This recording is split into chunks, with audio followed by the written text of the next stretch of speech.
चलिए, hello dear student, आपका बहुत स्वागत है हमारे चैनल पर। आपको पता है क्लास 12th फिजिक्स के इम्पॉर्टेंट क्वेश्चन की सीरीज चल रही है। 12 चैप्टर ऑलरेडी हम कवर कर चुके हैं। 13 चैप्टर है हमारा न्यूक्लियाई। इसके इंपॉर्टेंट क्वेश्चंस देखते हैं जल्दी से बिना किसी देरी के। तो मैंने पिछली वीडियो में बताया था चैप्टर नंबर 12 एटम के अंदर कि हमारा जो चैप्टर नंबर 13 है यहाँ से भी 3 मार्क के क्वेश्चन आते हैं। तो इस चैप्टर का भी सीधा सीधा मार्किंग जो स्कीम है वो यही है कि यहां से भी सीधा सीधा 3 नंबर का एक क्वेश्चन आएगा और ये आपको क्लियर कट 3 मार्क्स देके जाएगा। ठीक है, सिर्फ 3 नंबर का एक क्वेश्चन आता है, उसके अलावा और यहां से कुछ नहीं पूछा जाता। तो चलिए यहां पर हम लिस्ट बना लेते हैं कौन कौन से क्वेश्चन आपको यहां से 3 नंबर के लिए पढ़ना है। तो सबसे पहले ध्यान से देखते जाइएगा। पहला टॉपिक, जितने छोटे छोटे डेफिनेशन आपको मिलेंगे उन सबको आपको पढ़ना है। जैसे पहले नंबर पर हाफ लाइफ,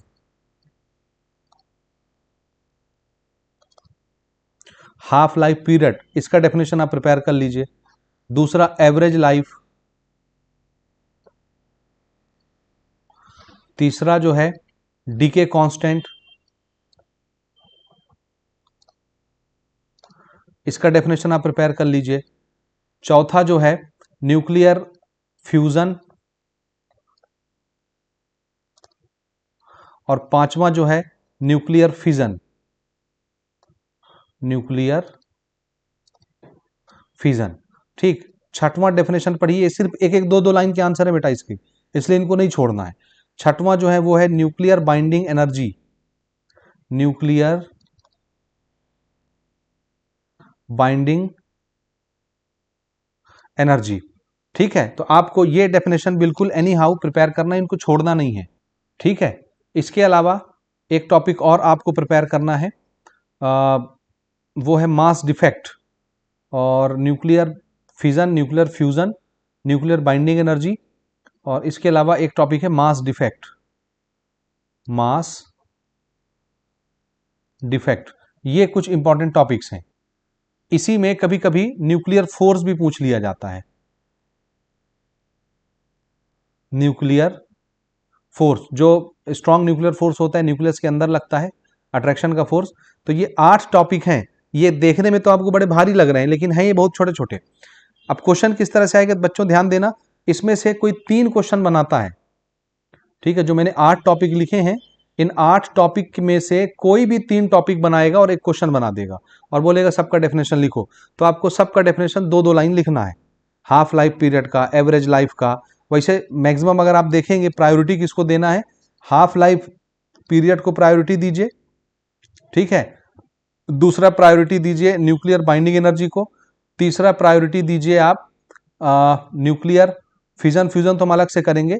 यानी डेफिनेशन में अगर आप बात करेंगे तो एक हो गया हमारा एवरेज लाइफ, ये 3 चीजें हो गई, और एक मास डिफेक्ट। ठीक है, न्यूक्लियर फिजन और न्यूक्लियर फ्यूजन अलग से आएगा। कभी ये खाली टिप्पणी लिखने के लिए आ जाता है, पैराग्राफ लिखने के लिए छोटा सा, और कभी दोनों के बीच में डिफरेंस आ जाता है। तो आपको पैराग्राफ प्रिपेयर कर लेना तो डिफरेंस तो वैसे ही बन जाएगा, या डिफरेंस प्रिपेयर कर लो, उन्हीं को आप पैराग्राफ में समेट सकते हैं। तो न्यूक्लियर फिजन, न्यूक्लियर फ्यूजन तो हर हाल में करना है, ये इस साल आएगा 2025 के बोर्ड परीक्षा में। न्यूक्लियर फिजन और न्यूक्लियर फ्यूजन का हो सकता है डिफरेंस आ जाए। आई बात समझ में। और कभी कभी न्यूक्लियर फोर्स पूछ के उसके साथ एक छोटा सा न्यूमेरिकल या डेरिवेशन पूछ लेता है। अब इसमें डेरिवेशन भी है, दो डेरिवेशन है अच्छे खासे जो परीक्षा में पूछे जाते हैं। समझ आई बात।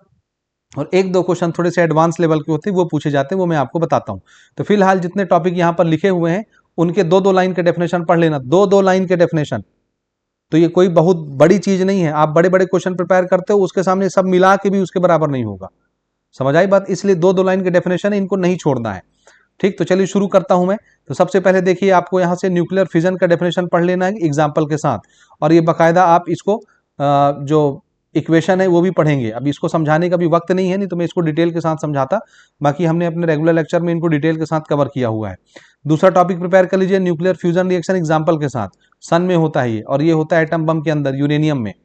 ठीक है, तो ये आप 2 क्वेश्चन यहां से प्रिपेयर कर लीजिए, न्यूक्लियर फिजन और न्यूक्लियर फ्यूजन आपका हो गया। इसके अलावा एक क्वेश्चन है आपका, एक ये पढ़ लीजिएगा, रेशियो इसका किस तरह से करते हैं। ये एटम का रेडियस और मास नंबर के बीच का रिलेशन है, याद रखना। ये एटम का नंबर एटम का रेडियस और मास नंबर, इनके बीच का रिलेशन है r is equal to R naught और 1⁻1/3। इसका प्रॉपर डेरिवेशन है, वो डेरिवेशन आप देखेंगे वही परीक्षा में पूछा जाता है, तो इसको आप याद रखिएगा, बहुत आसान है ये। तो जब आपको फॉर्मूला याद रहेगा तो आपसे ये बन जाएगा। ठीक है, क्या पूछा है? The ratio of radii of two nucleus is 1:2। दो न्यूक्लियस हैं, उनके रेडियस का रेशियो आपको दिया हुआ है 1:2। Find out the ratio of their mass. तो इनके मास का रेशियो आपको निकालना है। ये एक्चुअली मास नंबर होना चाहिए, हाँ ये नंबर लिखा है, मास नंबर का रेशियो आपको निकालना है। मास नंबर को अपन ए से दिखाते हैं, मास नंबर को ए से दिखाते हैं और एटॉमिक मास को जेड से दिखाते हैं, याद रखिएगा। ये मास नंबर है, मास नंबर को ए से दिखाते हैं और एटॉमिक नंबर को जेड से दिखाते हैं। ठीक है, तो इसको आप कर सकते हैं आराम से, कोई दिक्कत नहीं है, दोनों का रेशियो निकाल के इसको बनाया जा सकता है। ठीक हो गया जी, इसको प्रिपेयर कर लेंगे। आगे मैं आपको बताता हूं, देखिए न्यूक्लियर फोर्स आपको पढ़ना है, कुछ नहीं न्यूक्लियर फोर्स, आराम से देखिए कुछ प्रॉपर्टी इसकी याद करनी है आपको। 3 प्रॉपर्टी लिखना है ज्यादा से ज्यादा। न्यूक्लियर फोर्स भी आपसे पूछा जाता है। तो what is nuclear force? Nuclear force is that force which binds nucleons with in the nucleus. Nuclear force वो फोर्स होता है जो न्यूक्लियस के अंदर इलेक्ट्रॉन, प्रोटॉन, न्यूट्रॉन और एंटी न्यूट्रिनो पार्टिकल्स होते हैं, उनको बांध के रखता है।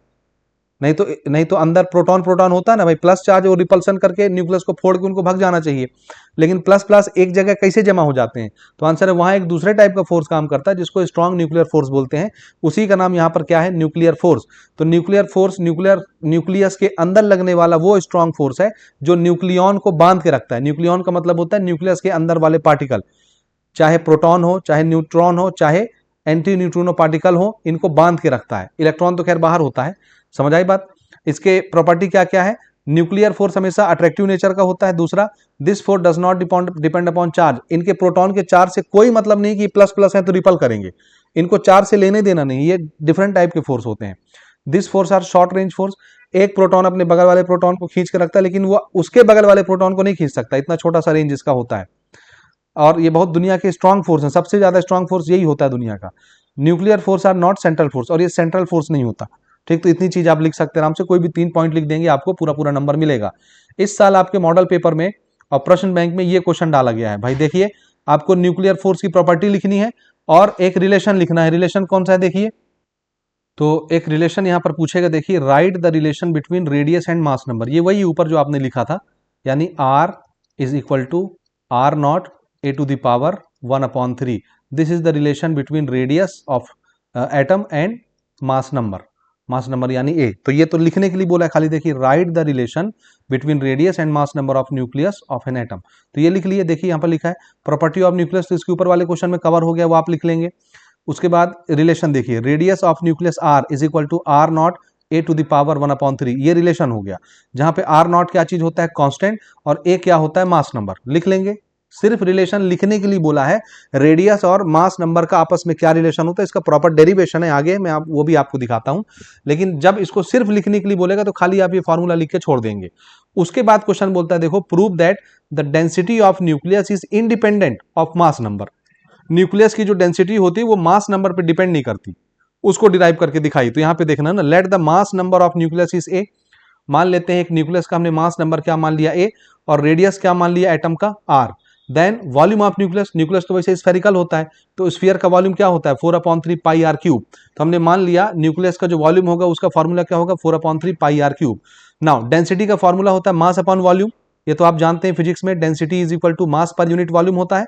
तो मास मास मास मास मास को हमने क्या लिखा है? मास नंबर, इसलिए मास की जगह क्या आ गया? Mass number, A for Apple.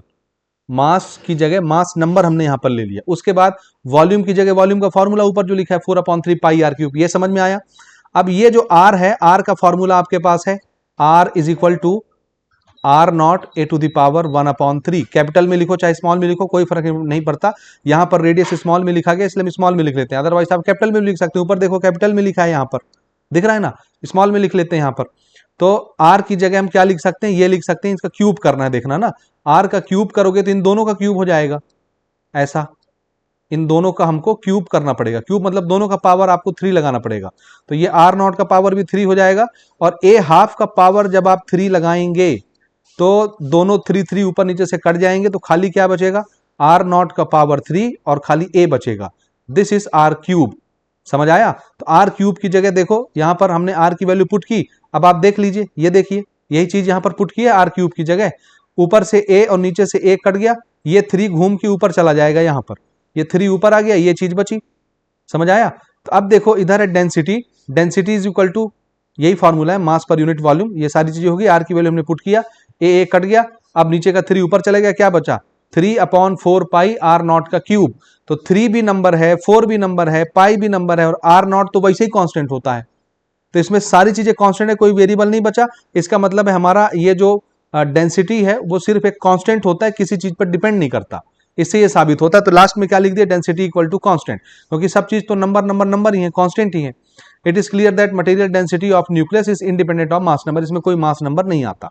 तो इसको आप अपने हिसाब से प्रिपेयर कर लीजिएगा, ये इस साल इंपॉर्टेंट है, ये आपकी परीक्षा में पूछा जा सकता है, क्योंकि इस क्वेश्चन को आपके मॉडल पेपर ने, आपके प्रश्न बैंक ने, सबने कवर किया हुआ है। तो इस साल इसका गुंजाइश है पूछे जाने का। अगला इंपॉर्टेंट क्वेश्चन ये है, इसको प्रिपेयर करिए 3 नंबर के लिए, और ये बहुत आसान होता है प्यारे बच्चों, आपने इसको जरूर पढ़ा होगा। तो ये आपके बोर्ड परीक्षा में इस साल पूछे जाने योग्य है। न्यूक्लियर फिजन और न्यूक्लियर फ्यूजन में डिफरेंस पढ़ लीजिए। अगर डिफरेंस नहीं आएगा तो न्यूक्लियर फिजन आएगा, तो इन सबको मिला के एक पॉइंट बना लेना। सबको मिला दिया, आपका न्यूक्लियर फिजन का डेफिनेशन बन गया। इस सबको मिला दिए तो आपका न्यूक्लियर फ्यूजन का डेफिनेशन बन गया। आराम से आप इनको कवर कर लेंगे। तो डिफरेंस वाला अगर आप पढ़ लेते हैं तो थ्योरी वाला पोर्शन भी आपका कवर हो जाएगा, पैराग्राफ वाला। ठीक है? तो ऊपर मैंने जो पॉइंट्स बताए थे तो उसमें से इनको भी आपको प्रिपेयर करना है। समझ गए ना? चलिए आगे बढ़े। तो बहुत छोटा सा चैप्टर है, बड़ी जल्दी प्रिपेयर हो जाएगा, बहुत मुश्किल से आधा घंटा लगेगा। तो न्यूक्लियर फिजन, न्यूक्लियर फ्यूजन मैंने पहले ही बता दिया, इसको पढ़ लेना आपने। ठीक है? ऊपर का आप डिफरेंस भी पढ़ लोगे तो चलेगा, कोई दिक्कत नहीं है। यहां पर मास डिफेक्ट पढ़ लीजिएगा, मास डिफेक्ट का डेफिनेशन भी आता है। इसका सबसे बढ़िया आप इसको पढ़ लीजिएगा, ये वाला क्वेश्चन, क्वेश्चन नंबर 14। ठीक? तो अगर सिर्फ मास डिफेक्ट लिखने के लिए आ गया और इसका फॉर्मूला डिराइव करने के लिए आया तो आप इसको आराम से बना लेना। क्लास में आपने बनाया होगा, आप इसको आराम से देख के, चाहे परीक्षा बोर्ड से प्रिपेयर कर लीजिए, चाहे परीक्षा सार से प्रिपेयर कर लीजिए, चाहे मॉडल पेपर से कर लीजिए, कहीं से भी कर लीजिए, आराम से प्रिपेयर हो जाता है। अगले टॉपिक देखिए, छोटे छोटे क्वेश्चन मैंने बताया था ना, 3 टॉपिक उठाता है, एक क्वेश्चन बना लेता है। तो उसमें कभी कभी न्यूक्लियर फोर्स डाल देगा, डीके कांस्टेंट डाल देगा, मास डिफेक्ट डाल देगा, छोटा छोटा आपको लिखना रहेगा एक एक लाइन का डेफिनेशन। तो ये जितने डेफिनेशन मैंने बताए हैं, 8 डेफिनेशन 2-2 लाइन के, आप पढ़ सकते हो। आधा घंटा लगता है इस चैप्टर को प्रिपेयर करने के लिए, आराम से आप पढ़ सकते हैं। ठीक है? इसी के साथ साथ देखो और हमारे कुछ कुछ छोटे छोटे टॉपिक्स हैं, जैसे यहां पर देखो एवरेज लाइफ हो गया, और न्यूक्लियर फ्यूजन हो गया, इलेक्ट्रॉन वोल्ट हो गया, इनको भी पढ़ लेना। छोटे छोटे टॉपिक हैं, 8 टॉपिक मैंने जो बताए हैं वो 8 टॉपिक आप पढ़ लेना। 8 के 8 टॉपिक, समझ गए? 8 के 8 टॉपिक आप पढ़ लेना। ये क्वेश्चन देखो प्यारे बच्चों, ध्यान से समझना। 2024 में इसको मैंने प्रिडिक्ट किया था कि ये आएगा। ठीक है? ये ग्राफ है बाइंडिंग पर एनर्जी का, बाइंडिंग एनर्जी पर न्यूक्लियॉन का और मास नंबर का। तो इसको बाकी किसी टीचर ने रिकमेंड नहीं किया था लास्ट ईयर, लेकिन मैंने अपनी वीडियो में बताया था, वो वीडियो भी पड़ी हुई है हमारे चैनल पर। तो लास्ट ईयर मैंने इसको रिकमेंड किया था कि देखो मुझे लगता है कि ये इस साल आएगा, और ये 2024 में आया है। तो 25 में नहीं आएगा भाई ना, इसका प्रिपरेशन नहीं करना, छोड़ देना इसको। ठीक है? लास्ट ईयर मैंने बताया था, बच्चे इसको प्रिपेयर करके गए थे। ठीक? अब ये न्यूमेरिकल भी नहीं पूछता हमारे यहाँ, बाकी सीबीएसई में आता है न्यूमेरिकल। ठीक है? यहां पर देखो आपको ये एक डेरिवेशन प्रिपेयर करना है, यहां से 3 नंबर के लिए, हाफ लाइफ पीरियड का डेरिवेशन है ये, इसको प्रिपेयर कर लेना। रेडियो एक्टिव सैंपल के साथ इसका रिलेशन हम बनाते हैं, डीके कांस्टेंट के साथ। ये है देखिए define half life period and decay constant, और दोनों के बीच का रिलेशन है। ठीक है? तो ये आपको बनाना रहता है, लेकिन मैक्सिमम टाइम हमने ये देखा कि भाई सिर्फ डेफिनेशन आता है बेटा, डेरिवेशन नहीं आता। लेकिन ना कहो आ जाए डेरिवेशन, तो मैंने तो इसको रेगुलर लेक्चर में प्रैक्टिस करवाया हुआ है बच्चों को। आप भी चाहें तो इसको एक बार प्रैक्टिस कर सकते हैं, लेकिन डेफिनेशन आपको पढ़ के जाना है, भले इसको प्रैक्टिस करो या ना करो, लेकिन हाफ लाइफ का डेफिनेशन, डीके कांस्टेंट का डेफिनेशन, एवरेज लाइफ का डेफिनेशन, ये पढ़ के जाना। ठीक? जितनी चीजें बताई हैं यहां भी देखो, ये डेफिनेशन ही आता है, इसी तरह से 3 क्वेश्चन बना देता है और बोलता है इसको डिफाइन करो। तो ये सारी चीजें मैं ऊपर बता चुका हूं, इसलिए अलग से इसमें बताने लायक कुछ नहीं है। एक क्वेश्चन ये है बालक बच्चों, इसको देखो, ये भी इस साल आपके प्रश्न बैंक के अंदर, मॉडल पेपर के अंदर डाला गया है। तो मुझे लगता है कि ये क्वेश्चन इस बार पूछा जा सकता है। अब इसको समझ लेते हैं जल्दी से, उसके बाद इस वीडियो को खत्म करेंगे। देखिए, what is the effect on mass number and atomic number of an element after emission of alpha particle and beta particle. कोई हमारे पास एक रेडियो एक्टिव एलिमेंट है, कोई मेटल है, कोई भी चीज है, रेडियो एक्टिव सब्सटेंस है, उसमें से अगर अल्फा पार्टिकल निकल गया और बीटा पार्टिकल निकल गया, क्या क्या, अल्फा पार्टिकल निकल गया और बीटा पार्टिकल निकल गया, तो बताओ उस मटेरियल के मास नंबर पर क्या फर्क पड़ेगा और एटॉमिक नंबर पर क्या फर्क पड़ेगा। मास नंबर और एटॉमिक नंबर। एटॉमिक नंबर बोलते हैं जो न्यूक्लियस के अंदर नंबर ऑफ प्रोटॉन होता है, उसको एटॉमिक नंबर बोलते हैं। समझ आई बात? और मास नंबर किसको बोलते हैं? नंबर ऑफ प्रोटॉन और नंबर ऑफ न्यूट्रॉन को जोड़ के जो चीज बनता है उसको मास नंबर बोलते हैं। ये मास नहीं है, याद रखिएगा, ये मास नहीं है एलिमेंट का। तो ये क्या है? ये नंबर है। यानी न्यूक्लियस के अंदर कैथो प्रोटॉन है और कैथो न्यूट्रॉन है, दोनों को जोड़ को बताओ तो जो संख्या बनेगी उस संख्या को हम बोलते हैं मास नंबर। इसका नाम मास जरूर है लेकिन ये मास नहीं है। तो मास नंबर क्यों बोलते हैं? इसलिए बोलते हैं कि भैया प्रोटॉन ही तो मास बनाता है, न्यूट्रॉन ही तो मास बनाता है, इसलिए इसको मास नंबर बोलते हैं। अदरवाइज ये नंबर है, ये केजी वेजी नहीं है, ग्राम या केजी, मास नहीं है। तो सवाल क्या है? अल्फा पार्टिकल निकल गया और बीटा पार्टिकल निकल गया, तो इनके मास नंबर का क्या होगा और एटॉमिक नंबर का क्या होगा? अब ध्यान से समझिएगा, अल्फा पार्टिकल अपन बोलते हैं हीलियम के न्यूक्लियस को, हीलियम के न्यूक्लियस को। समझ आया? अब हीलियम का जो मास होता है हीलियम के अंदर, न्यूक्लियस के अंदर दो प्रोटॉन होते हैं, तो इसका जो एटॉमिक नंबर होता है, एटॉमिक नंबर को जेड से दिखाते हैं, वो 2 होता है और इसका मास नंबर होता है 4। समझ आई बात? ये मास नंबर लिख रहा हूं भाई ना, और ऊपर क्या लिखा मैंने? एटॉमिक नंबर, एटॉमिक नंबर, और ये है मास नंबर। याद रहेगा? अल्फा पार्टिकल जो है वो हीलियम का न्यूक्लियस होता है, उसमें से एक इलेक्ट्रॉन छिटक जाता है तो प्लस चार्ज आ जाता है, उसी को अल्फा पार्टिकल बोलते हैं। तो इसका एटॉमिक नंबर समझ आया 2 होता है और मास नंबर कितना होता है? 4 होता है। ये याद कर लीजिए। समझे नहीं समझे? अब यहां पर समझते जाना, देखना। After emission of alpha particle, अगर अल्फा पार्टिकल निकल गया, the mass number of element decrease by 4। ये देखो, इसका मास नंबर कितना होता है? 4। तो अगर आपका अल्फा पार्टिकल निकल गया तो कितना मास नंबर कम हो गया? 4 कम हो गया, क्योंकि इसका मास नंबर 4 होता है और एटॉमिक नंबर कितना होता है? 2। तो इसका एटॉमिक नंबर भी कितना कम हो गया? 2 कम हो गया। तो देखो, mass number is decrease by 4 and atomic number is decrease by 2। ये सेंटेंस समझ में आया? आया नहीं आया? अल्फा पार्टिकल होता है हीलियम का न्यूक्लियस। अगर किसी रेडियोएक्टिव सब्सटेंस से अल्फा पार्टिकल निकल गया, इसका मतलब है उसके मास नंबर में 4 की कमी आ गई, क्योंकि अपना वो 4 मास लेके चला गया मास नंबर, और 2 एटॉमिक नंबर लेके चला गया, तो 2 एटॉमिक नंबर में कमी आ जाएगी और 4 मास नंबर में कमी आ जाएगी। ये बात समझ गए? दूसरा, बीटा पार्टिकल किसको बोलते हैं बेटा? बीटा पार्टिकल बोलते हैं इलेक्ट्रॉन को। किसको? इलेक्ट्रॉन जैसे सब्सटेंस मान लो, उसको बीटा पार्टिकल बोलते हैं, यानी निगेटिव चार्ज इलेक्ट्रॉन को बीटा पार्टिकल बोलते हैं। समझ आई बात? अब ये बताओ, अगर किसी एटम में से एक इलेक्ट्रॉन निकल गया, बीटा पार्टिकल निकल गया, तो क्या बचा? तो आंसर है वो एक माइनस चार्ज कम कर देगा, एक माइनस चार्ज कम कर देगा। तो एक माइनस चार्ज कम होगा तो प्लस चार्ज नहीं डेवलप हो जाएगा। आपने पढ़ा है, एटम में से जब एक माइनस चार्ज निकल जाता है तो उसमें प्लस चार्ज नहीं डेवलप हो जाता है। तो जितने बीटा पार्टिकल निकलेंगे उतने प्लस चार्ज बढ़ते जाएंगे, और प्लस चार्ज किसको दिखाता है? प्रोटॉन को। प्रोटॉन यानी एटॉमिक नंबर। तो एटॉमिक नंबर बढ़ता जाएगा, बढ़ता जाएगा, बढ़ता जाएगा। एक बीटा पार्टिकल निकला, एक एटॉमिक नंबर बढ़ जाएगा। 2 बीटा पार्टिकल निकला, 2 एटॉमिक नंबर बढ़ जाएगा। 10 बीटा पार्टिकल निकले, 10 एटॉमिक नंबर बढ़ जाएगा। प्लस चार्ज बढ़ा मतलब मतलब एटॉमिक नंबर बढ़ गया। अब इसको समझना। और इसका मास नंबर कितना होता है? मास नंबर होता ही नहीं है, ये निग्लिजिबल मास का होता है। तो मास नंबर में कोई चेंज नहीं आएगा बीटा पार्टिकल निकलने से, लेकिन एटॉमिक नंबर में चेंज आ जाएगा। कितना? 1 का। अब इसको पढ़ना, देखना ना यहां पर। After emission of beta particle, mass number of an element remain same. Mass number को कोई फर्क नहीं पड़ता, क्योंकि इसका मास होता ही नहीं है। But atomic number increase by 1। Atomic number इसमें 1 बढ़ता है। याद रहेगा? जब इलेक्ट्रॉन निकलेगा यानी बीटा पार्टिकल निकलेगा, तो जिससे निकलेगा उसमें प्लस चार्ज बढ़ ना जाता है, वो अपना माइनस लेके चला गया, तो बचे कुछ एटम पर प्लस चार्ज बढ़ता जाता है। एक इलेक्ट्रॉन निकला, 1 प्लस चार्ज बढ़ गया। 2 इलेक्ट्रॉन निकला, 2 प्लस चार्ज बढ़ गया। 10 इलेक्ट्रॉन निकले, 10 प्लस चार्ज बढ़ गया। तो बीटा पार्टिकल के जाने से एटॉमिक नंबर बढ़ता है, प्लस चार्ज बढ़ता है, और मास नंबर को कोई फर्क नहीं पड़ता, क्योंकि बीटा पार्टिकल का मास ही नहीं होता, निग्लिजिबल होता है। तो इतनी बात अगर आपको याद रहेगी तो अब देखो हमको क्या करना है। क्वेश्चन क्या पूछता है ना, अब इतना हम तामझाम मिटा दें पहले, फिर आपको बताते हैं। ये बढ़िया फेवरेट क्वेश्चन है, आराम से बन जाएगा, सिर्फ समझ लो खाली एक बार समझना बस है आपको। अब आप ये डायग्राम देखना, ये वाला, ये इस पर क्वेश्चन पूछा गया है D1 D2 और D, यानी D कोई रेडियो एक्टिव एलिमेंट था, पहले इसमें से अल्फा पार्टिकल निकला, तो अल्फा पार्टिकल निकल गया तो इसका भैया कुछ कुछ घट गया होगा। क्या घट गया होगा बताओ? एटॉमिक नंबर 2 कम हो गया होगा और मास नंबर 4 कम हो गया होगा, क्योंकि अल्फा पार्टिकल निकला है। तो D1 यही एलिमेंट था, D ही है, लेकिन इसमें से एक अल्फा पार्टिकल निकल गया तो इसका 2 एटॉमिक नंबर कम हो गया और 4 मास नंबर कम हो गया। उसके बाद इसमें से बीटा पार्टिकल भी निकल गया, तो बीटा पार्टिकल निकलने से यही एलिमेंट अब क्या बन गया? D2 बन गया। D1 क्या बन गया? D2। लेकिन इसमें क्या होगा? बीटा पार्टिकल निकलने से एक एटॉमिक नंबर बस कम हो जाएगा। बात समझ आई? एक एटॉमिक नंबर कम हो जाएगा। तो अब देखो क्या हुआ, अब देखो क्या हुआ। D1 D2 D का हमको यहां पर मास नंबर और एटॉमिक नंबर लिखना है, तो कैसे लिखेंगे देखना ना। यहां पर पहला देखना D1 के लिए, पहले हम इसकी बात कर रहे हैं, इसकी। तो देखो इसमें से क्या निकला है, बीटा पार्टिकल। अब ये D2 का मास नंबर और एटॉमिक नंबर बताएगा, तो देखना क्वेश्चन ने कुछ ना कुछ बताया होगा। आगे लिखा देखो, if atomic number and mass number, क्या क्या बता दिया, atomic number and mass number of D2 का बता दिया।